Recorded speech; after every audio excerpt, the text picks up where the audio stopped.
You are almost perfectly symmetrical. 2 eyes, 2 ears, 2 arms, 2 legs, folded straight down the middle. And it's not just you. Almost every animal around you is built the same way. You've had it since before you were born, and odds are you've never once wondered why. Fair enough, nobody does. It's just the shape of a person. And then there's the inside, where that's not quite true. 1 heart off to the left, a liver on the right with nothing to match it. So why are you a perfect mirror on the outside and never quite even within? Because the inside is where the matching quits. The single things, 1 heart, 1 liver, those are the odd ones out. The pairs though, the matched sets, it's tempting to call those the clever part. A spare kidney in case one fails, a backup lung, good design, the tidiest story going. Hold on to it. We're coming back for it. So, which one's the accident here? The mirror or the mismatch? Which one did evolution actually have to work for? Let's go find out. Start with the pairs. Where do they even come from? For that, you have to go back a long way. Rewind about 550 million years to a world that hadn't invented a front yet. Most of what was alive was a blob or a circle, a sea sponge, all lumps and no sides, a jellyfish, the same the whole way round. Which works fine if you just sit there and let the world come at you from every side. And then something started to move in one direction. And the moment you're going somewhere, the circle stops making sense. You've got a front now, the end that gets there first. So front is different from back. You're crawling along a floor, so top is different from bottom. But left and right are facing the very same world, same water, same light, at every moment. There's no reason for one to differ from the other. So they don't. They come out matched, a mirror. That's the shape, a front, a back, a top, a bottom, and 2 identical sides. It's got a name, bilateral symmetry. Bilateral, 2 sides. Why it first showed up, whether the moving made the mirror or the mirror somehow came first and made the moving possible, is honestly still argued over. File that one under "we don't actually know yet." But here's the part that actually answers our question. Once there's a line down your middle, you get your pairs for free. You don't grow a second eye, you grow one, and the mirror gives you the other on the far side of the line. Watch your own backbone get built. In the embryo, a kind of metronome ticks, and on every tick, it lays down 1 pair. Tick, a pair. Tick, a pair. Left and right, same instant, in lockstep. Your vertebrae, your ribs, the muscles down your sides.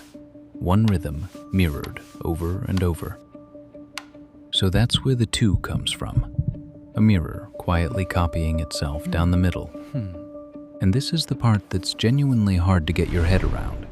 It isn't only the shape that's shared, it's the instructions. The same tiny handful of ancient genes builds every animal there is. One family, called hawks, lays out the body from head to tail, running the very same way in a fly, a snail, an octopus, and you. And the eye? The octopus eye evolved completely separately from yours, so separately it doesn't even have your blind spot. And yet it's switched on by the very same master gene, one called PAX6. You're not just shaped like the rest of the animal kingdom. You're built from the same kit, the same handful of instructions running for hundreds of millions of years in nearly everything that's ever crawled, swum, or flown. So the mirror hands you pairs for free, and the whole animal kingdom runs on the same trick. But what are the pairs actually for? 2 eyes pointed the same way see almost the same picture. Almost. That tiny difference is depth. It's how you catch a ball or judge a stare. 2 ears do it with sound. A noise on your left hits that ear a hair sooner than the right, and your brain snaps your head straight to it. The mirror isn't a box of spares, it's an antenna array. Two of everything spaced apart, so you can feel out a three-dimensional world. And there it is, those pairs everyone calls backups. Now, losing one really is survivable. Lose a kidney and you'll live a full life. That part's true. But it was never the reason. The pairs aren't safety features evolution installed. They're just what a mirror makes for free. And surviving without one is a lucky bonus on top. Mystery solved. But a mirror only ever makes pairs. It says nothing about the things you've got just one of, like the heart. And that's the part that flips the whole thing over. If the two is the free part, then the two was never the mystery. The one is. Making two is easy. The mirror does it for nothing. Making one is hard. To end up with a single heart, the embryo has to take a pair and fuse it. To make one womb, two tubes have to merge in the middle. To get anything single, something has to fight the mirror and win. Which means we've had the question backwards this whole time. It was never, why do you have two? It's, how do you ever get down to one? And it turns out the mirror isn't nearly as solid as it looks. Keeping your two sides matched takes constant upkeep, and the seams show. That idea you've heard, that symmetrical faces are more attractive? Much shakier than it sounds. The effect keeps shrinking every time someone checks. And your own face was closest to a true mirror when you were young. It drifts measurably out of line as you age, the lower half most of all. The perfect mirror was never permanent. You're slowly losing your symmetry, and so is everyone else in the room. So you'd think the one thing evolution would build like a fortress is the left-right decision itself, heart to the left every single time. It doesn't. The whole thing comes down to a single hair. Deep in the early embryo, a little patch of microscopic hairs spins, all leaning the same way like tiny propellers, pushing fluid gently to one side. That push tips a molecular coin, and it almost always lands the same way. Almost. Because when those hairs don't spin, the coin comes up 50-50, and about one baby in 10,000 is built as a perfect mirror image. Heart on the right, everything flipped. Some never find out until an X-ray shows the whole map reversed. So the reason your heart is on the left is a tiny push, and nothing much says it had to be left instead of right. And that push that seems almost too small to matter, is the whole point.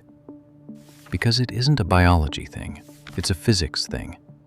Your heart went left for the same kind of reason a cooling magnet suddenly picks a direction. The same reason a snowflake commits to 6 arms.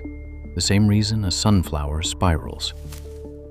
Take something perfectly even, no leaning, no preference, give it the faintest push, and it won't stay even. It falls into a pattern, and it freezes there. The universe does this everywhere. It's called breaking symmetry, and it's where almost everything with a shape comes from. Snowflakes, the stripes on a fish, the ripples the wind leaves in sand. The same handful of maths every time. So you were never designed, and you're not some lucky accident either.